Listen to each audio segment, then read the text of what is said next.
Survivor is back. Survivor 48 is here. Let's talk about everything we saw in episode 1 and where some of the players stand after everything that happened in the first week. This was a really strong look at everything we're to be seeing with 48. This was a great opening episode, not just when it comes down to the players and the relationships and the dynamics, because obviously that is so incredibly important in the game of Survivor, but also when it comes to the challenges. The supply challenge we saw after the opening challenge was awesome. It's a really cool kind of twist on getting your supplies after losing the opening challenge. And then I also really liked the Beware advantage twist we saw later on in the game when Say ended up getting her idol.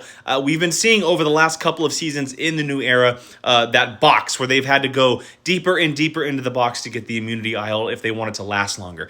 I really like the way that this idol was set up, how we had to figure out what the colors meant and the numbers inside the letters of the names of the animals. A really cool new twist we saw when it came to the Beware advantage. But being that it was episode 1 and it is the introduction to everything when it comes to Survivor 48, it is all about the relationships and the dynamics between the people and the tribes. And so far, Purple is by far the strongest out of the 3 tribes. Not just when it comes to the physicality, but when it comes to the actual players inside the game. Yes, there's some things here and there with a couple of players like Star who went off and it rubbed some people the wrong way, but we had that incredible moment between Joe and Eva. And I gotta say, right off the bat, I knew I was going to like Joe pretty much from the start, not just because of that moment and with Eva where he was listening to her and he was reacting well, but he was also asking her, like, what can I do for you in that situation?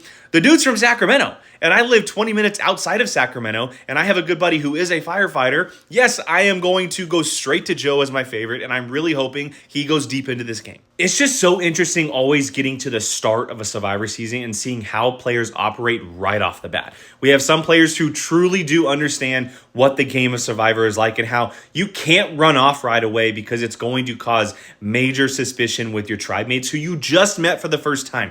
And a couple of players, they landed in that situation in this episode. We had Star from Purple, we had Charity from Orange, and then we had Say in Green, even though she did get the idol and she is safe, she very much put a target on her back because of everything that she had been doing. And sticking with Green because they were the tribe that ended up going to Tribal Council after the immunity challenge. They ended up losing on the puzzle.